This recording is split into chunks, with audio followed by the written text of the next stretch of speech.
Now, What's up, everybody?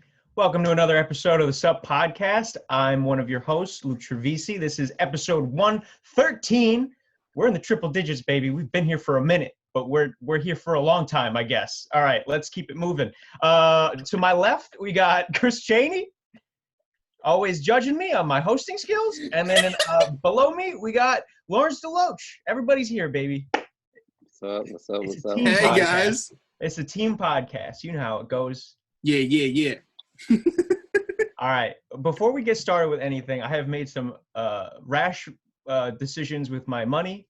I bought a pair of draft lottery Patrick Ewings. I bought a pair of those. I bought 3 APC shirts. I bought a fucking Tenet shirt. I'm going crazy, guys. I don't know about you guys. I'm going wild. Taking advantage of them Donald dollars and Yeah, dude. and the fucking extra. Yeah. After the soaps I bought, Mm-hmm.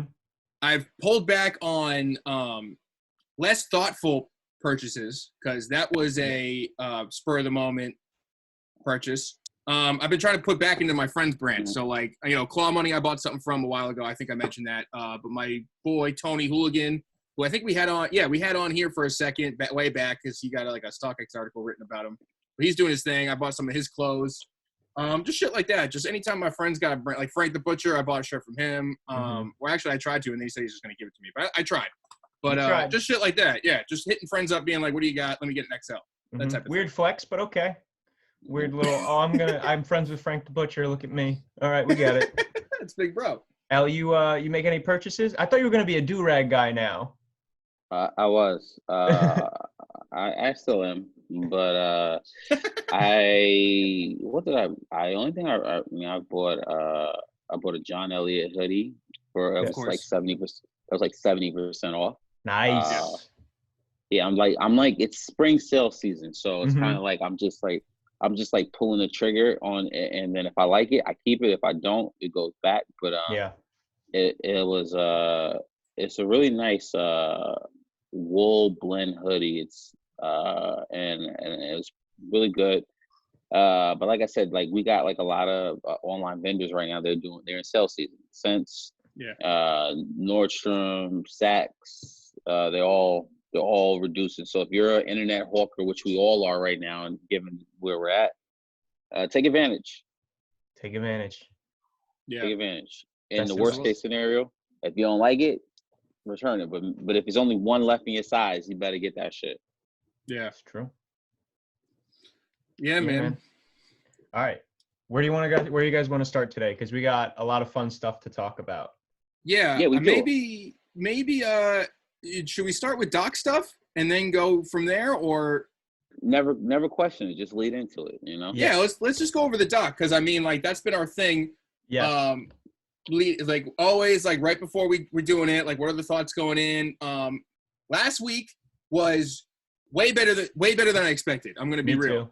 Too. They somehow avoided all the major things that we wanted answers to, but they definitely nicked at some of the questions that we all had, I feel like, as far as the gambling, the dad stuff. But what are your guys' thoughts initially? I mean, it made me feel like a real piece of shit because they were like, oh, all these conspiracy theories about his dad. It's awful. This man just lost his father and all this shit. I'm like, oh, yeah, I forgot. There's like a guy behind it. I'm an asshole. Right. Felt like a real dick. Because it was real sad. I mean, I just felt like, obviously there was certain parts, especially like I believe the end of episode 7, where he basically like cried and, was kind of like, I did all this, because, nothing was given. And, if you don't like it, then, I felt like that's who you really see who Michael Jordan was on the basketball court. A lot of people who are in there, if you're like 30 and up, you do have some memory of Michael Jordan playing basketball. Yeah. And I think, a lot of the younger generation, obviously they saw Kobe, they saw LeBron. So it was kind of easy for them to say, oh man, these are LeBron's, the GOAT. But it's like anyone who watched Jordan in the 90s or 80s, knew how great this fucking guy was. Yeah. And I feel like it's just him being great, and then him like being right place, right time for everything. From Nike needing a guy who can sell shoes, him being a guard and a great guard, you know, from him winning a national championship, like it all like built this story and this person to see who he is today.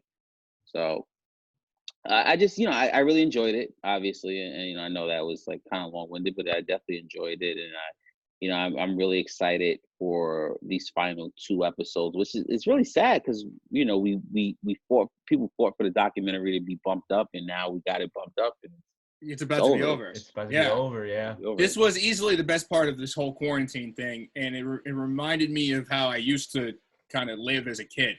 Like, not much to do. Like, definitely summer vacation vibe where it's like, I ain't got shit to do really. Not that I could really go anywhere, but back then I had nowhere to go because where was I going? You know what I mean? And then down to like, yeah, just like, because after this, we're done. I'm going to go up because they play the old ones. I'm going to throw it on. I'll be like making food or whatever. But like, it's reminiscent of like those days where Jordan was kind of playing. So it's a weird vibe to have during this whole thing. After watching those last 2 episodes, kind of hate every rap line that talks about Jordan coming back with the 45 after realizing how quickly he abandoned it. Yeah. Does that make sense? Like, he didn't even go a full season wearing 45. Literally, one guy was like, "You're not 23, Jordan, though," and then he put it back on. Yeah. And do you know how many lines there are in rap about coming back with the 4-5? Right. Now, there's different ways to take that, but I'm kind of like, yeah, but he abandoned it immediately. This is not a good line anymore. There's like so many songs to me. Yeah. Is there any other like cultural references that you guys thought of after you watched the doc on like, oh shit, like, because rap lines were running through my head crazy. And a lot of those meant more to like, or not meant more, but like they meant more in the scheme of the song. But then other ones I was like, oh, that's a terrible line now. I used to quote that all the time. Or was that just me? I think that's just you, man, because the whole time I was thinking awesome. episode 8, the whole time I was watching it, there's that one scene where the trainer starts to like tear up because Jordan was like, he wanted to give his best. And I was like, what a cornball. Did that not hit anybody else that this guy was just sitting there talking about another grown man and crying? That's what the whole doc is. What are you talking about? It's also true. Fine, fair. But it's like his dedication to working out, it just brought this man to tears. I mean, yeah, he was his trainer. That guy that guy paid for his house. Yeah, that's true.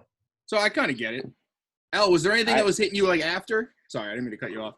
Oh, no. I mean, the Space Jam, how he was like, I need a gym built. And they were like, yeah, it's not a problem. We'll build a gym for you. Yeah, that shit was great. That shit was great.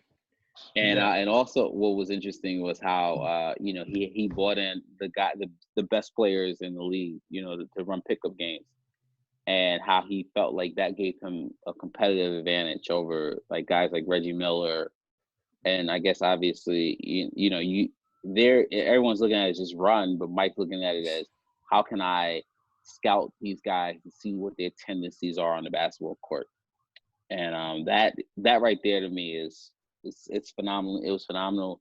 I'm trying to think obviously I'm trying to think the Scott Burrell stuff where he was, he was pushing Scott Burrell in practice. And those type of things, just it was really, like I said, it's one of the best docs I think we've seen in a long time. Very long time. So I mean, even like the White Sox shit, right? Yeah, because I remember doing book reports on Michael Jordan as a Red Sox, not a Red Sox, a White Sox, excuse me. White Sox. But then I forgot about the lockout part. You know what I mean? That's the overlooked part. Yeah, a whole wave of nostalgia, bro, hit me. I was like, oh, he didn't like quit. He like couldn't play. Yeah, he chose not to play. Yeah, he was like, yo, I'm not doing that shit. And then he went back to basketball. I forgot all of that, dude. And that is such a crucial point in his fucking lore, his whole story. Because Yeah, they make it seem like the dead dad shit, or I'm gonna get out of basketball, let me run away. Like, he didn't run away. He chose, and then like he didn't run away from baseball. He had to leave because he had to play something. You know, the guy's an athlete. right. So the strike in baseball began on August 12th, 1994. So that was like, obviously in the beginning of when he was, kind of, in the minor leagues, and it did not end until April 2nd, 1995, which he made the announcement he was coming back to the NBA 17 days later. So, I'm sure, there was the whole, and in between a strike, he's just playing basketball. He's working out with the Bulls. He's doing so. I don't know. It's I'm sorry, March. He returned to the Bulls in March of '95. So I just feel like definitely that baseball season. If there wasn't a baseball strike, I think he definitely at some point gets to the major leagues. Yeah. Even if he wasn't, I'm not gonna say deserving of it, but he's Michael fucking Jordan. He was gonna get a shot in the major leagues. Mm-hmm. Yeah, for sure. So, what do you guys really? Oh, real quick. I'm what? sorry. Do you think there's gonna be some type of shock drop tonight? Since tonight is the last couple episodes. Oh. I do think either tomorrow at some point. Or, like tonight, kind of like they did with the Fire Reds. Yeah, I think there's going to be something because with this being the last one, this is sort of the last – there'll be like a delayed spike, I feel like, because like the people who couldn't get to see the doc on time or whatever, they'll get it eventually. But, like, I feel like this next week there's going to be a spike in a lot of the shit because it's the final week as far as, like, the resale. And then, I feel like they have to capitalize on the last week of this happening. Well, last week we got a Soulfly. They did a shock drop of the Soulfly Jordan 10s. Yes. And they came out at the beginning they came out at 9:00 when Eastern time when the doc began. So we're looking. I mean, obviously, if we do get a shock drop, what will it be? I mean, who knows? Flu games? You want to say flu games? I mean, you never know what Nike has up their sleeves. Yeah. But like we said on the previous podcast, I mean, shit is going up. Yeah, something's happening. I mean, no, when I say shit is going up, I mean shit that Jordans are fucking increasing. Their prices. We're in a fucking pandemic. We're in a recession, and people are still like, I'm about to spend $1,500 on a pair of Jordan 1s right now because that's where we're at. Is where we're at. Speaking of Jordans, do we have any releases coming up soon? We have the Flint 13s coming out, all right? In a couple Right. weeks, Yeah, the Flint. I feel like the last of the delayed stuff from that initial COVID delay are finally gonna trickle out. Mm-hmm. Nothing exciting to me though. The Flints are cool. I mean, there's been all this dunk hype. I feel like a lot of the focus has been there. Mm-hmm. But we got the metallic pack coming out, right? I believe that's in a couple true. days. Yeah. So, I mean that. Purples are coming out. I don't know when the rest of them are coming out. Is it all of it, or is it just the purples? I'm seeing purples on sneakers. I think the purples, and then I think the metallic green 4s, right, or the all white ones with the metallic green. Those are coming out. Mm-hmm. The red ones are coming out, I believe, on the 20th, and then the orange ones. I think they're all coming out on May 20th. Oh, interesting.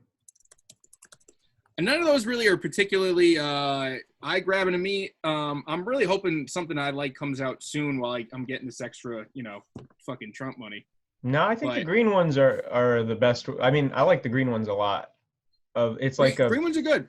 It's like a more like a flex of a Stan Smith kind of.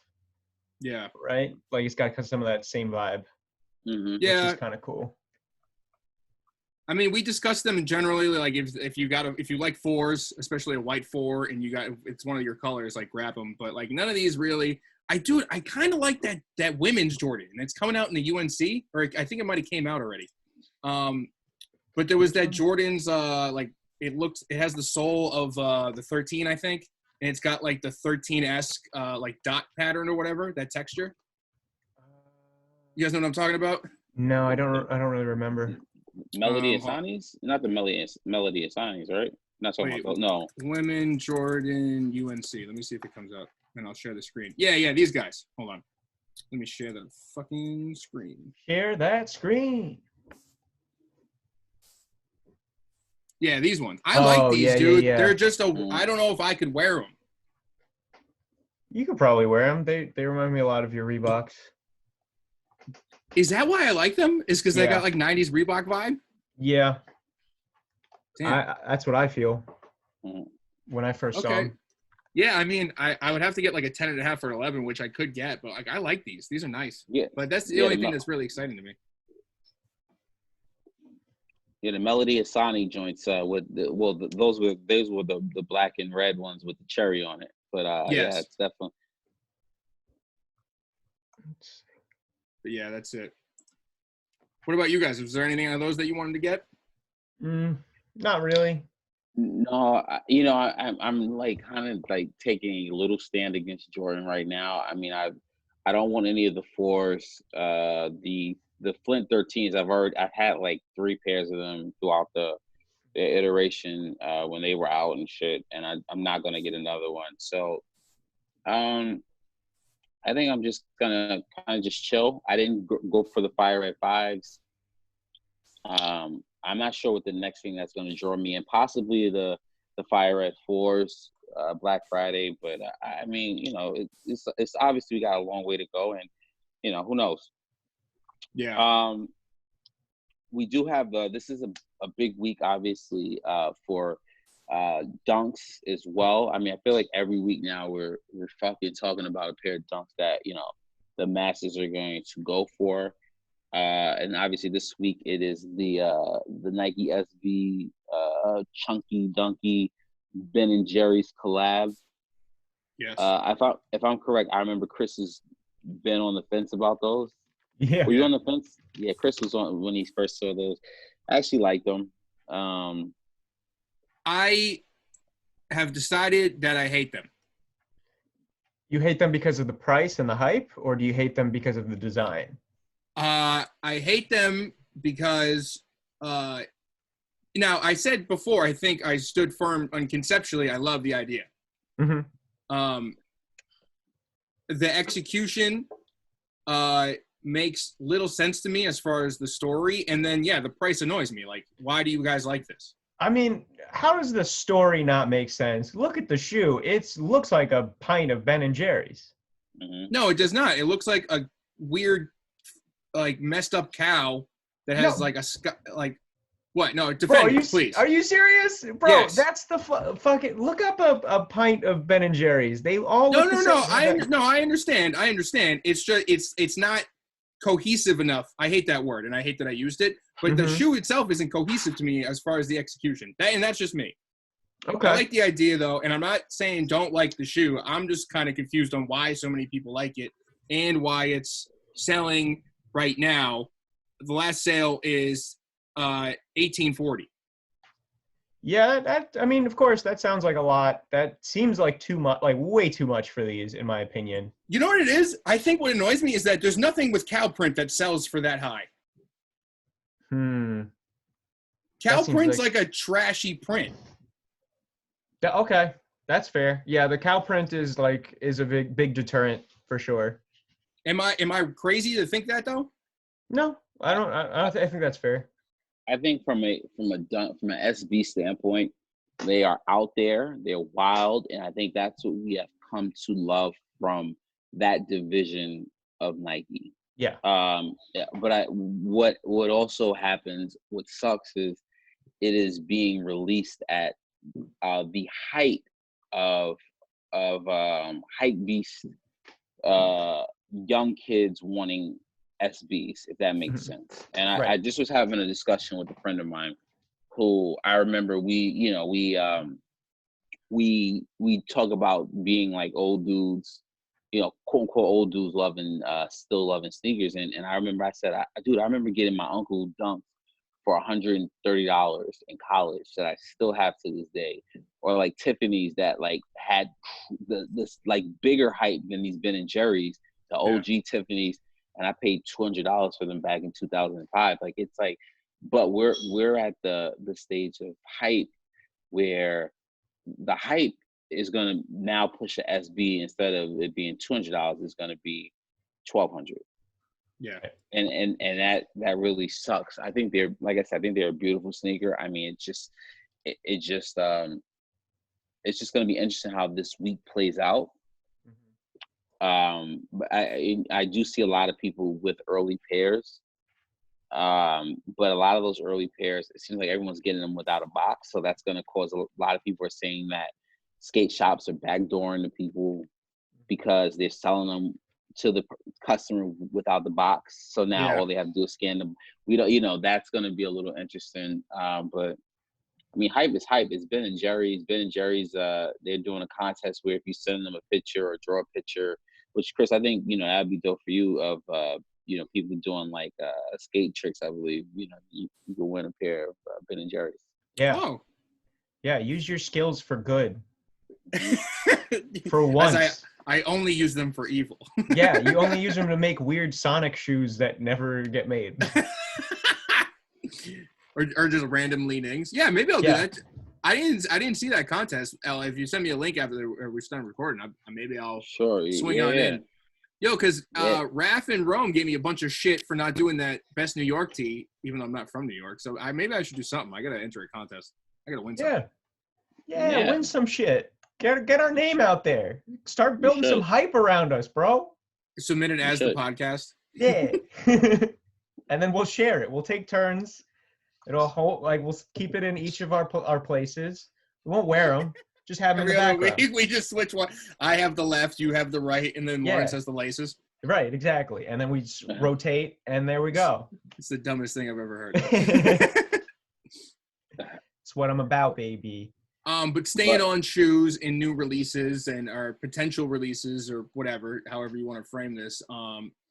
Fujiwara has shown us. You guys want to go down this route? He showed us this Air Jordan 3, this Fragment 3. Right. Mm-hmm.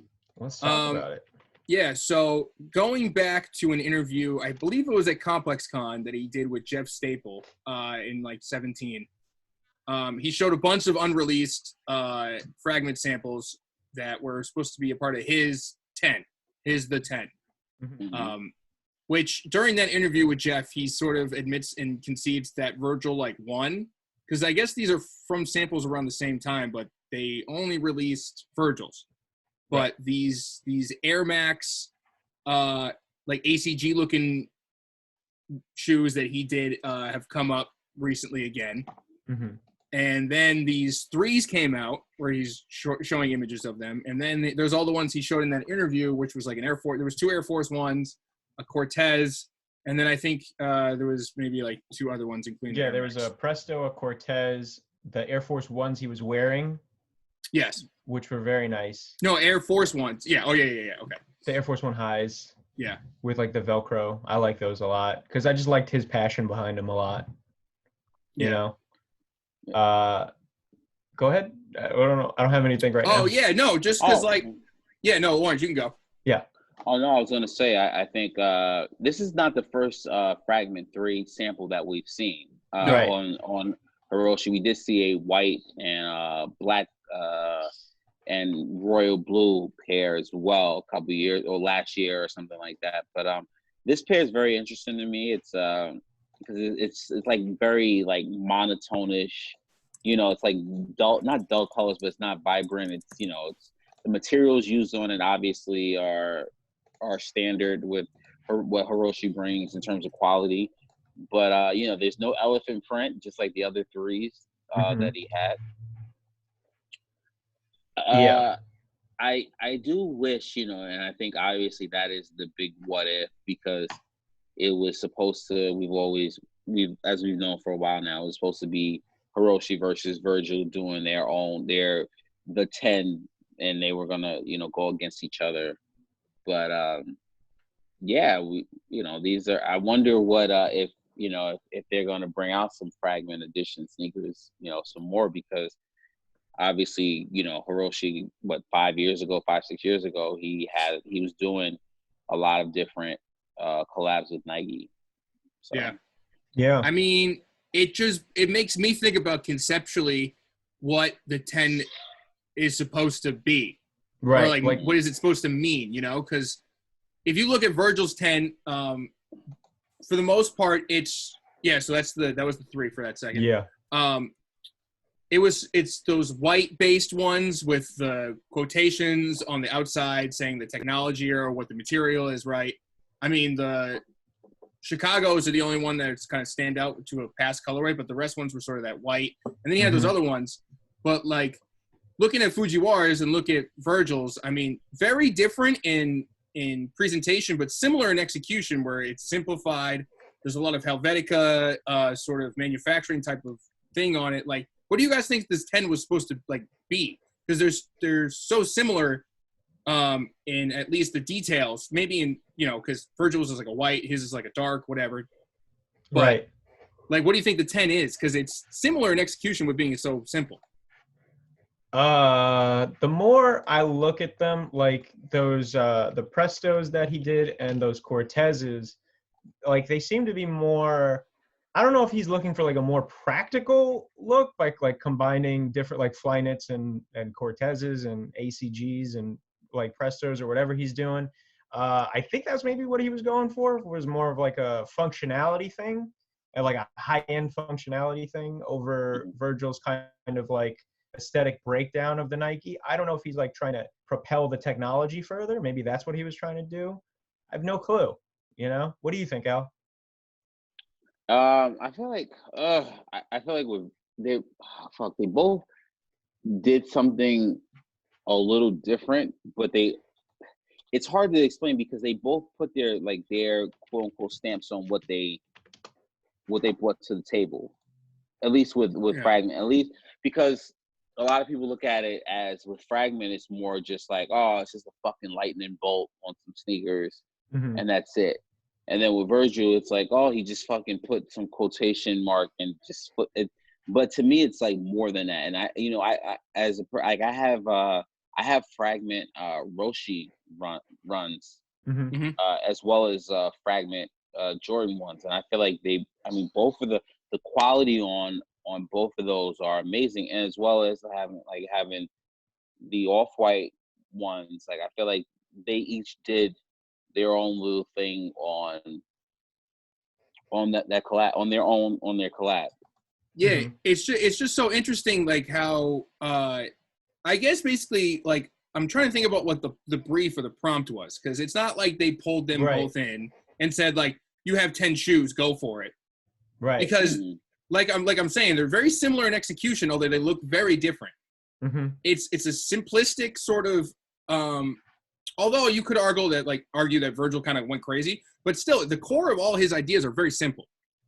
Right. And Fujiwara's is very similar. So I'm just trying to think, and I also was trying to speculate why if maybe Virgil got the 4 and Fuji got the 3. Well, originally, in the press sheets or the sheets that was supposed to be speculating of what sneakers were coming out, Virgil supposedly was supposed to do an off-white 3 as well. So he was supposed to do the off-white 1, and which he debuted at the Met Gala.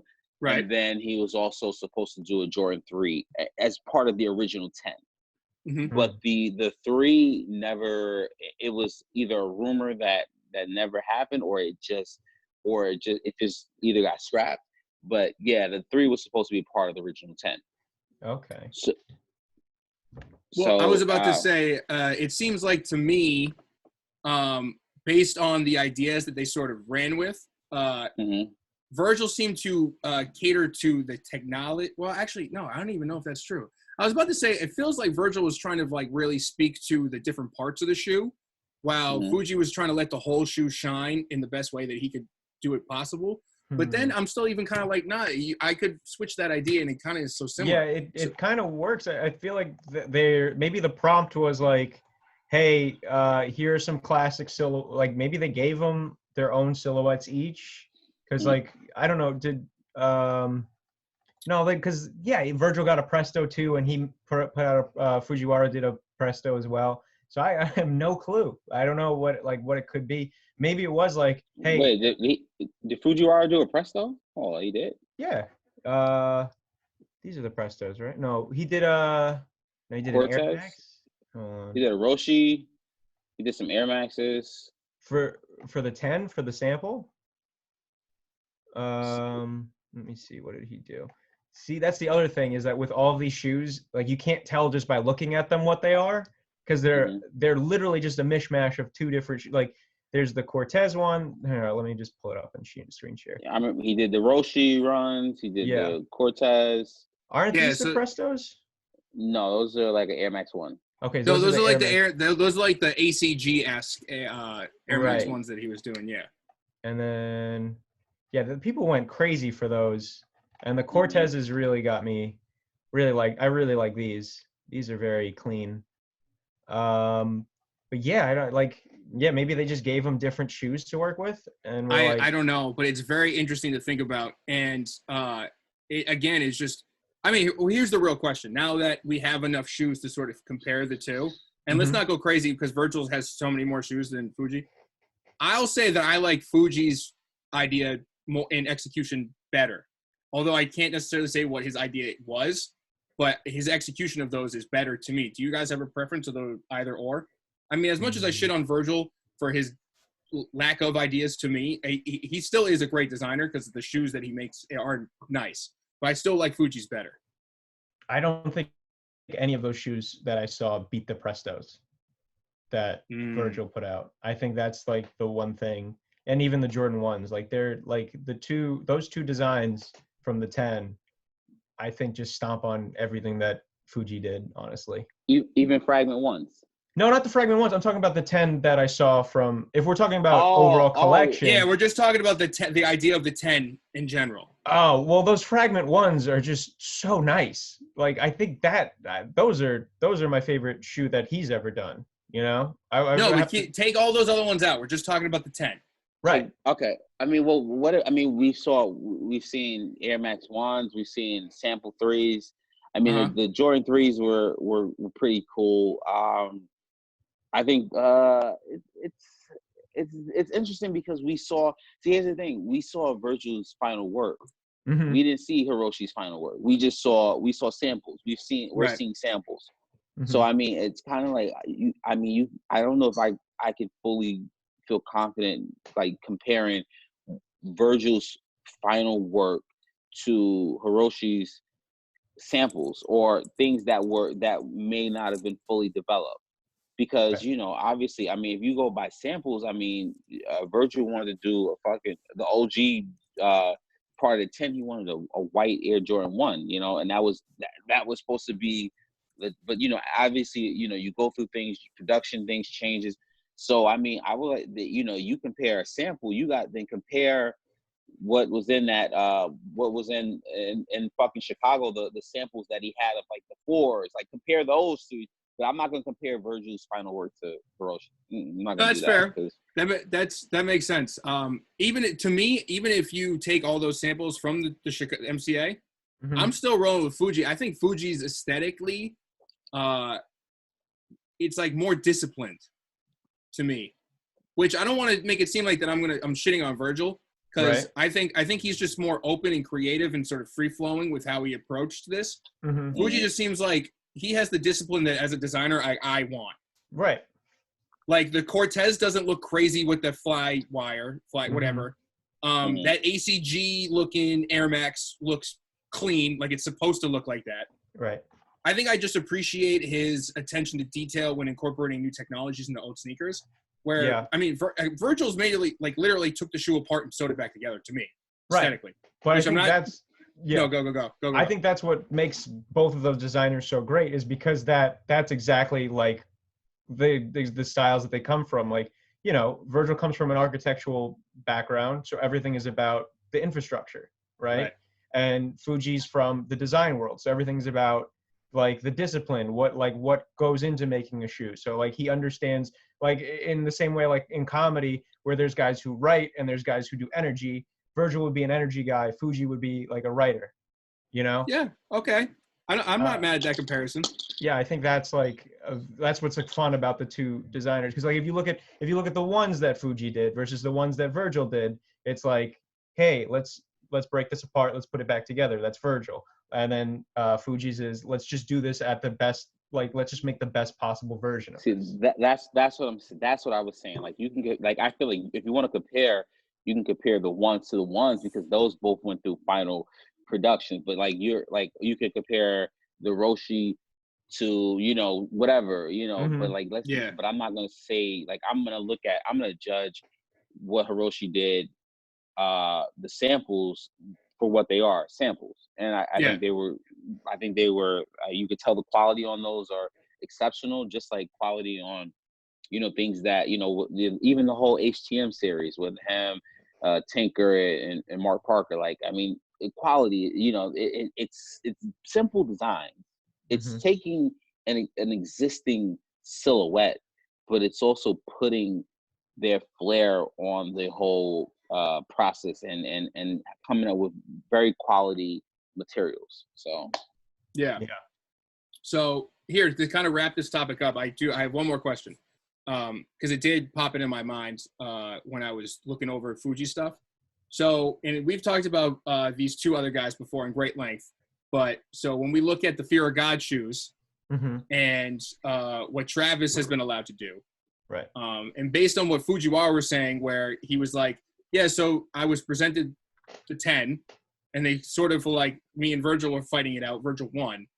Do you guys think that a similar prompt was given to Travis's team and Jerry's team? Because if you look at the releases and what they've done as of the past couple of years, seems like they could have gotten a similar prompt with maybe they losing the title of the 10 to Virgil, but then still going forward with some shoes, which is how you get like the Fear of God ones and then his all flips. And then because Travis has also gotten similar silhouettes that these other guys have been working on. It's true. I think comparing Travis and fucking Jerry Lorenzo are like two different things because Jerry Lorenzo is a fucking fashion designer. So no, of course. And I'm not saying compare those two guys like in their shoes.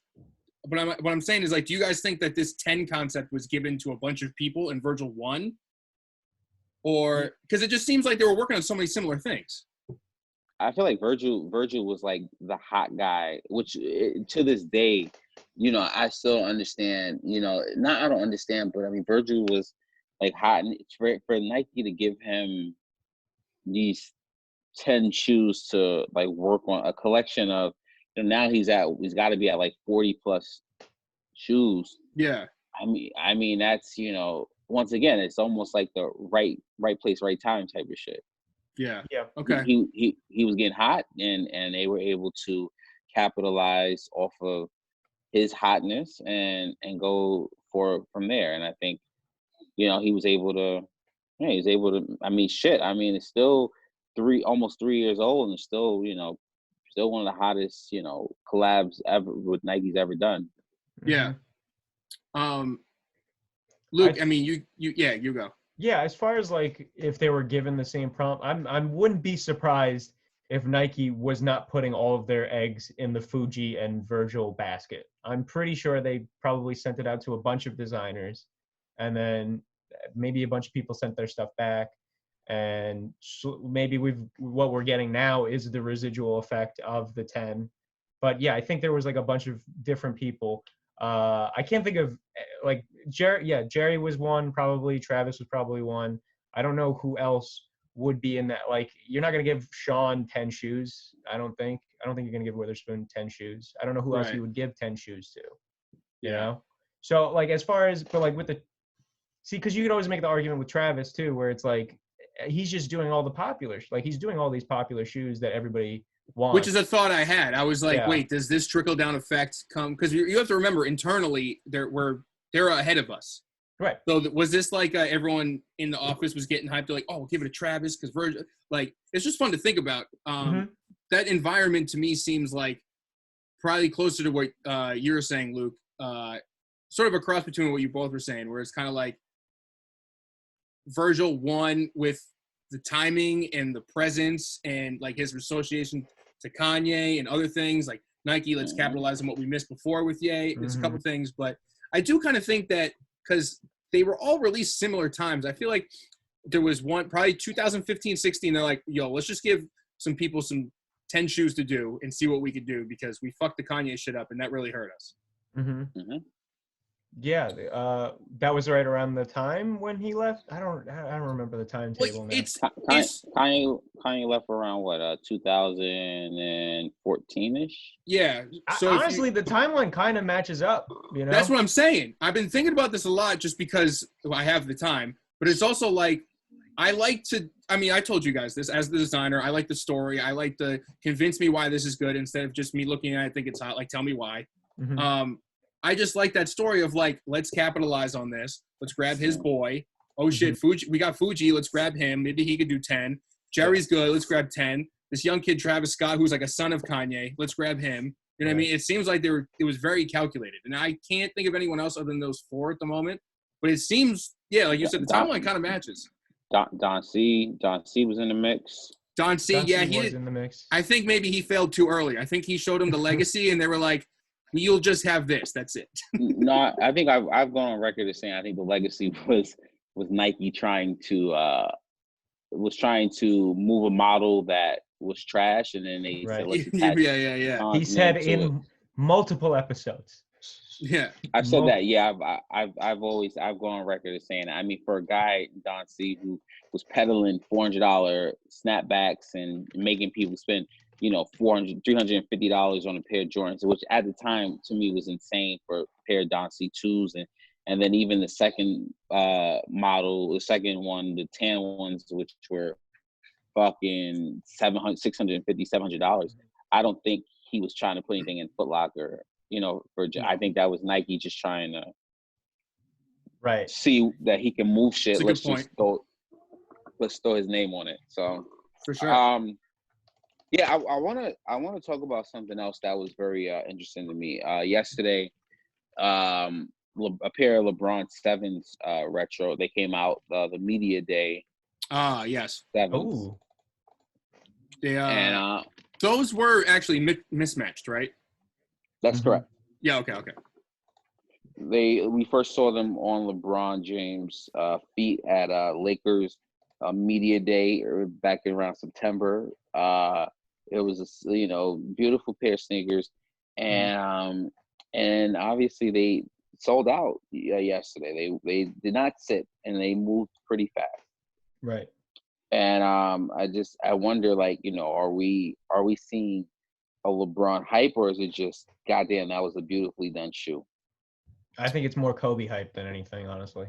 Yeah, what I was gonna say is it's probably a mix of things. It's a mix of not only Lakers love, but LeBron love and Kobe love. It has to be those three things. It is the triforce of perfection right there for like selling a sneaker at this exact moment. I think it just like all three of those things lined up. As unfortunate as it is, they lined up perfectly, and those shoes were gonna fly off the shelf no matter what. I think any Laker colorway for the next couple years, honestly, as long as we are dealing with COVID, I feel like that timeline is going to be similar to where Lakers colorways is just going to fly off. Yeah. It seems like that kind of match up. Well, now that we're like a couple weeks into quarantine, once we get out, what do you think fashion is good? Like, what do you think streetwear is going to look like? Is everybody going to go back to baggy shit? Because we're just so tired of all the tight stuff. We're just used to pajamas. You see people already are, you see it from a standpoint of jeans and bottoms that people are very, like, they're trying to wear the baggier shit. Mm-hmm. Obviously, fashion always, comes around. It definitely goes back full circle, but I don't know if I'm truly into the baggy shit. Yeah. It's my time again. I think, this is the year of the white trash. It is me. My XX hoodies will be fashionable once again. The more I think about it, it's like, listen, Jordan's making a comeback. There's like a 90s vibe to everything.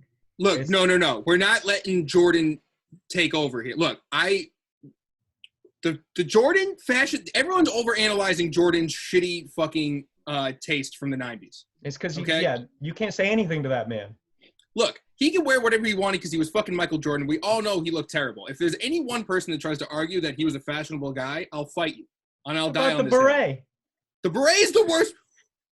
Look, what are you talking about? The beret's the best part. He went to France, so he wore a beret. It just makes sense, dude. Lawrence, can you back me up? I mean, granted, I was never the biggest Michael Jordan fashion fan. Uh, I've never, I mean, Mike was like one of the first motherfuckers that was wearing hoop earrings that I can remember. That Yeah. people were like, all right, because a lot of times, the idea or the connotation behind if you wore a hoop earring, you were gay. Yeah. And Mike was the first nigga that was like, fuck it, I'm rocking this hoop earring and I'm about to drop 50 on you easily. So that I'm gonna give him props for. I've never been a fan of the Michael Jordan jeans or his style, but I mean, look, as a guy who wears the same size clothing as he did then, right, he's bad at it. Right. He has no taste. Nah, man. Nothing hangs off him right. Did you not just hear Lawrence? The guy brought hoop earrings to the straight male community. The guy had to drop 50 on the fucking Lakers. Look, on the Knicks to fucking make it valid to people to wear hoop earrings. I wasn't paying attention back then to what's going on, but similarly to what Lawrence said, I guarantee there were a bunch of dudes going like, if he drops 50, this is okay. Right. He did it for the streetwear community. Why are you not gonna give this man props? No. No, I mean, listen. I mean, he's not obviously. He's not ever going to be looked at as a Russell Westbrook or Dwayne Wade or LeBron James of dressing. Obviously some of the outfits that he wears, or a lot of the outfits he wears are not the most stylish, or even something that I would be caught dead in. But I think. If that's MJ's style, I mean that's his style. But I mean, shit. I mean, he's a fucking GOAT. I mean, goddamn, let's get out of the floor. Like, shit, yo. I mean, look, it's the same reason why Tom Brady got away with wearing Uggs. Okay. And mouth kissing his son. He's that good. Yeah, when you're that good at stuff, you can just do whatever you want. So people trying to analyze his clothing and shit annoys the shit out of me, because it's like, no, everyone thought he dressed like trash. Also, I don't think a stylist was necessarily a job for NBA players to have back then. Like now, I feel like every major, if you make over $2 million in your contract, you probably have a stylist, right? Probably. So yeah. I think back then they didn't really have that as a position for these athletes to utilize. Like I don't think MJ had a stylist. I don't know. I can't really talk for the times because I was a child, but I don't think the NBA had that much of a fashion impact at the time. When he first wore the beret, you were like -3. I was -3. I was -3 years old. That's what happened. And before, while I was being conceived in the mind, I was like, "That's a nice beret. I'm gonna start wearing berets." Yo, if I see any dude wearing a beret, I'm gonna trash him, especially if I know him. Actually, I'm only if I know you. If I find a baby picture with me wearing a beret, I don't think I have one. But if I do, I'm putting it on the Instagram for sure. Okay, yeah, right. Oh, dude. I mean, I'm excited to watch these next couple episodes, man. I know. Me too. Let's see. Guys? What's up? No, go ahead. Did you guys want to talk about the Alexander McQueens? Yeah, let's hit this. Let's hit this real quick, Luke. And then we'll talk about Wilson taking over the basketball. How's that? Yeah, and we didn't talk about the Brazil dunk, so we got to get in that too. That's true. Oh, where do you want to start? You want to start with the Brazils? Yeah, let's start with Brazil dunks, just because like that is very topical and it has a lot of traction on it. And I think going back to what I said before, like love dunks, not a low guy though. Everyone have best of luck with that. But great looking shoe, great colorway. Yeah, very clean. Love them. Will I be able to get a pair? Probably not. Yeah, it's gonna be this week is gonna be interesting for a lot of people. You want them, huh? No, I don't. I don't want them at all. I'm more of a white and then like a basic colorway, like for like regular dunks, like Yeah. But Brazils don't do it for me. I'm gonna put my own Virgil wire if I get a pair. Your Put my own Virgil wire on it, and then just I'll have ruin some shoes. yeah. I'll get a hole puncher, make my own holes, and just start putting an extra pair of laces on top. Mm-hmm. Do you think the dunk that Virgil's working on next is gonna have some crazy like new? You know what it is? Okay, here, going back, and then we'll stop. It seems like Virgil, because I'm just talking, this is stream of conscious now. It seemed like Virgil was trying to recreate and make his own tech out of Nike tech, right? Because we joked about the Verge wire being like the Flywire Virgil thing, right? Do you think he's going to try to keep doing that with the technology? Because he's doing another dunk. He said that in an interview. He's doing another one. Do you think he's going to keep trying to do this shit where like holes are a thing, new wires are a thing? Like, what do you think is going to go on next? I don't know. Maybe a little. He did holes. He did wires. He did. I don't know what else he could do. Maybe little fans. He get a little spinning action like those Spreewells. The holes are his version of Nike Air, right? Because he kind of said that. He's like, it's the same Air. That wire is sort of like his version of Flywire, right? It's, you know, I might have to do a little more research and get back to this, but it seems like that's kind of what he was doing. It was making his own version of each technology. Maybe. Yeah, I don't know if there's anything else he could, like, I don't know what else he's going to do with these shoes. All I know is that something's going to come. He's going to do something new. He's trying to figure out something that'll probably last in the brand forever. I think that's what he's trying to do. Yeah. He's trying to figure out something that'll leave a legacy because I don't think anybody's going to really touch the models that he's I can't see anybody touching the models that he's already done. No, dude, everyone's going to touch them. What are you talking about? You think so? You think everybody's we're going to get like a different colored Presto every year in 2025? I'm not saying that, but what I am saying, if Nike was like, hey, Luke, do you want to do a Presto? You're not going to go, nah, Virgil did that. No, not a Presto, but like an off, you know what I mean? Like, we're not going to get different colorways on the off-white Prestos when he's done. Oh, no, yeah, they'll leave that. That will be. That's what I'm saying. I don't think we're ever going to see anything like that. Like, I don't think we're going to see specifically those models being reused that he designed. But maybe something's going to stick around. Maybe the holes will stick around. Maybe the Verge wire will stick around. But I think he's trying to figure out something that'll cement him in Nike history furthermore. You know? Okay.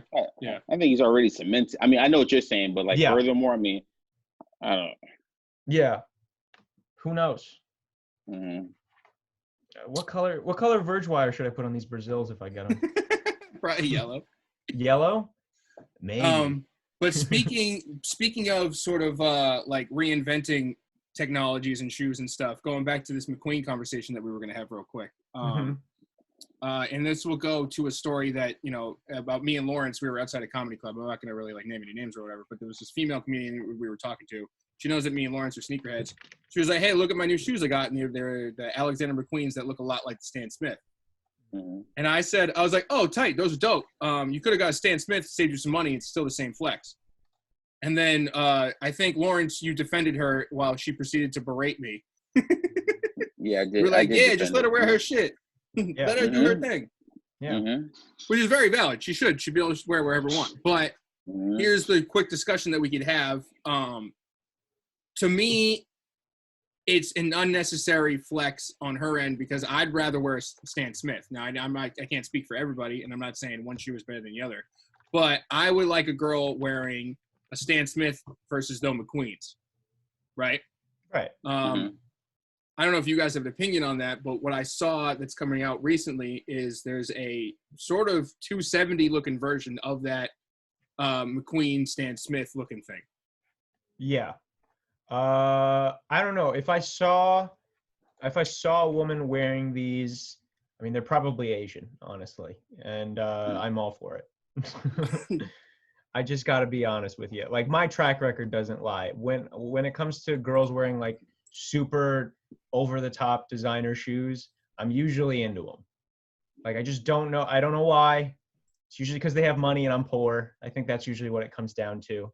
Looking for a sugar mama.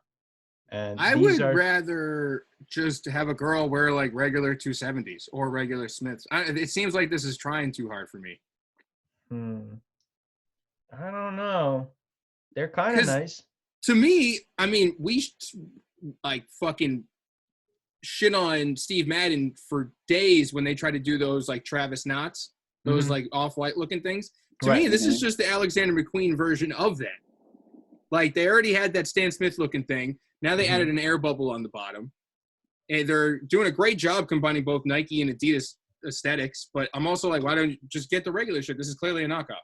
Like, yeah, it's a more expensive official knockoff. Is it comfortable, though?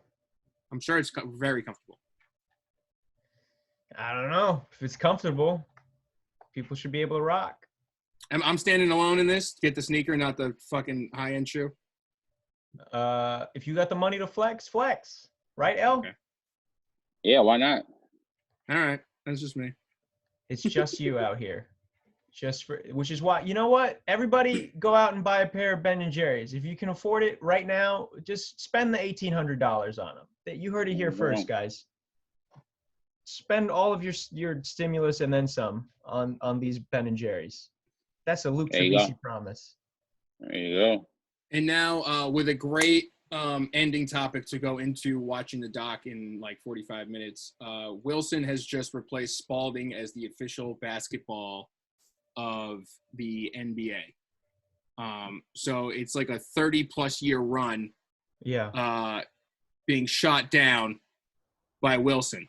To me, Wilson is a tennis racket company. That's how I was introduced to them. I know them by tennis balls, and I know them by tennis rackets.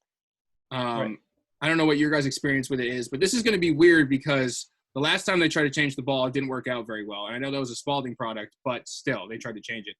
This is going to be a completely different universal tool that all the players are going to touch. I personally like Spalding better as a brand. I feel like their product's a little better to me. But, I mean, do you guys have an opinion on this? Did this shock you as much as it shocked me?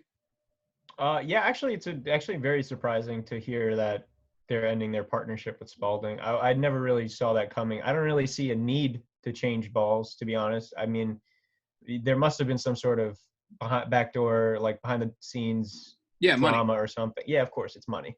But there's got to be, like, I don't know how it'll affect the game. I've played with Wilson balls. I've played with Spalding balls before, and it's pretty much the same for me. But also, I'm trash, so nothing's really going to edge out my game much better. Al, you play ball.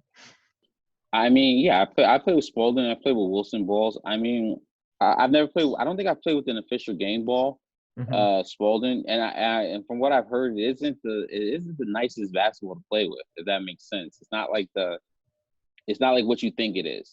It's like a different type of basketball, and it's like harder from what I heard. But you know, I mean, like you said, money talks, and like much things. Like I remember when the NBA used to be on NBC. Then they switched over to ESPN and ABC, and it felt like, what the fuck? And this is probably going to feel like that. It's going to take some getting used to for a little while. Yeah, it is. It's going to be similar to when, like, Reebok lost the NFL. Nike had a bunch of problems. Or no, yeah. And then, yeah, even, like, the new jerseys in the NBA, Nike, like, kind of fucked up making them for a second, and it took a minute. I feel like this is going to have a backlash. The last time they tried to change the ball, I think it was 2005 or 6 or something. Remember they tried to have less seams on the ball? Oh, yeah. Yep, and it was not met. It was met with resistance. So yeah, much resistance. The players were saying it was cutting their fingers, some wild shit like that. I mean, Jesus Christ, Al, that was a huge yawn.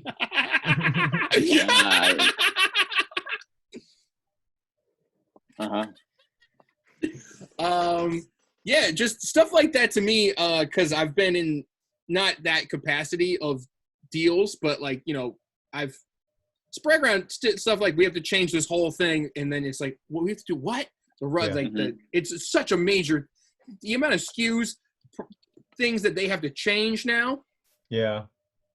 I just saw that and I was like, wow, damn, Spalding is hurting. Yeah.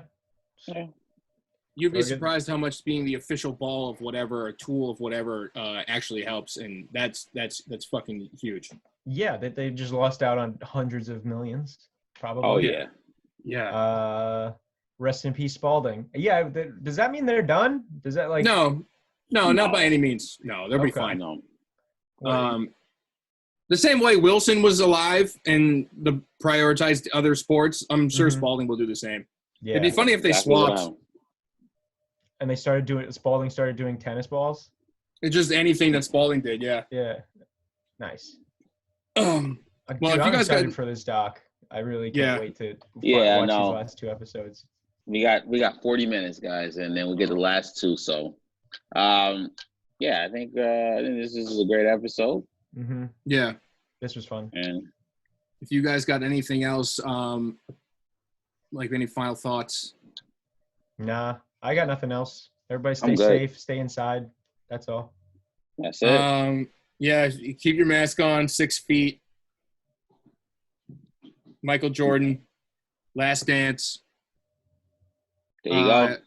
You can follow us at Not That Cheney, at LZD325, at Trevisus, at Subpodcast NYC. If you go to the Instagram, we got an email and we have a number you can text, call, leave us a voicemail. We got the Discord, join that. We're going to figure out some sort of virtual show, some sold out Tuesday show, just because we want to keep you guys around and active with us. And we also got jokes that we need to work on too. So There you go. Yeah, we got it. and I guess that's it. All right. Yes, sir. All right. So we'll see you guys next week, and we'll see you in the Discord too. Peace. Peace. Peace, guys.